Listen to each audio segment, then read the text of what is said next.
आज मैं आपको धर्मराज जी की रोचक कहानी सुनाने जा रही हूँ। यदि आपको यह कहानी अच्छी लगे तो कमेंट बॉक्स में धर्मराज जी की जय जरूर लिखें और साथ ही आप हमारे चैनल को सब्सक्राइब ना किए हो तो चैनल को सब्सक्राइब जरूर करें। धर्मराज जी की कहानी सुनने का बहुत ही महत्व है और धर्मराज जी की कहानी को विशेष महत्व दिया गया है। धर्मराज जी की कहानी या कथा सुनने से व्यक्ति के सभी पाप नष्ट हो जाते हैं और उन्हें साथ ही स्वर्ग की प्राप्ति मिलती है।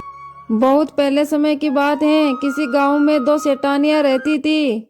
बड़ी सेठानी के घर में बहुत धन था, लेकिन वो कंजूस थी। वो अपने धन को बिल्कुल भी गरीबों में दान नहीं करती थी। ना ही वो कभी पूजा पाठ करती थी और ना ही कभी जरूरतमंदों को खाना खिलाया करती थी। लेकिन छोटी सेठानी के घर में धन थोड़ा कम था, लेकिन फिर भी वो मन से बहुत ही दयालु थी और साथ ही मददगार भी थी। वो स्वयं को गरीबों की मदद करने लगाया रखती थी और साथ ही मंदिर जाकर पूजा पाठ किया करती थी। वो रोज सवेरे जल्दी उठती, गंगा स्नान जाती और रोज तुलसी माता बड़ पीपल सींचती और मंदिर जाकर धर्मराज जी की कहानी सुना करती थी। जबकि बड़ी सेठानी ये सब कुछ देखकर हंसती थी और कहती रहती थी, पता नहीं दिन भर क्या फालतू काम करती रहती हैं। बड़ी सेठानी कभी भी पूजा पाठ नहीं करती थी, ना तो वो जरूरतमंदों की मदद करती थी और ना ही कभी मंदिर जाती थी और ना ही धर्मराज जी की कहानी सुना करती थी।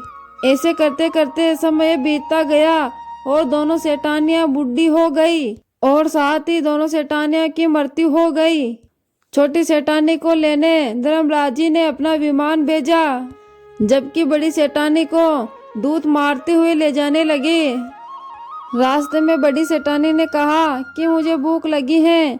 तब दूतों ने कहा, यदि तूने जीवन में किसी को खाना खिलाया होगा तो तुम्हें यहाँ खाना मिलेगा, वरना तुझे खाना नहीं मिलेगा। बड़ी सेठानी चुप हो गई और फिर उनके साथ चढ़ने लगी। चलते चलते फिर बड़ी सेठानी बोली, मुझे बहुत प्यास लगी है। यह बात सुनकर दूत बोले, तूने कभी किसी प्यासे को पानी पिलाया होगा तो तुझे यहाँ पानी मिलेगा, वरना पानी भी नहीं मिलेगा। फिर आगे चले। रास्ते में बड़ी सेठानी के कांटे चुभने लगे और बहुत तेज गर्मी लगने लगी, लेकिन फिर भी दूध उसे घसीटते हुए ले जाने लगे।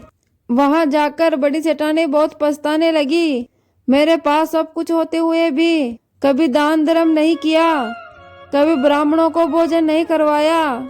इतनी ही देर में धर्मराज जी का दरबार आ गया।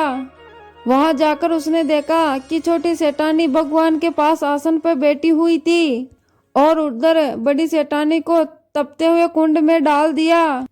तब बड़ी सेठानी क्षमा मांगकर बोली, हे भगवान, मुझे 1.25 पैर का समय दे दीजिए, मैं वापस आकर अपना दंड भोग लूंगी। धर्मराज जी बोले, ठीक है।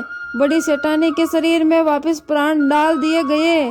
धरती पर आकर ही उसने सभी पंडितों को बुलाकर धर्मराज जी की कहानी सुनी और सभी तरह के दान धर्म किए। इतने में 1.25 पैर का समय पूरा हो गया। इस बार बड़ी सेठानी को लेने धर्मराज जी का विमान आया। 1.25 पैर के दान धर्म और धर्मराज जी की कहानी सुनने से बड़ी सेठानी को स्वर्ग लोक की प्राप्ति हुई। धर्मराज जी ने जैसी कृपा बड़ी सेठानी पे की, वैसी ही कृपा सभी पर करना। कहानी अधूरी हो तो पूरी करना, पूरी हो तो मान करना।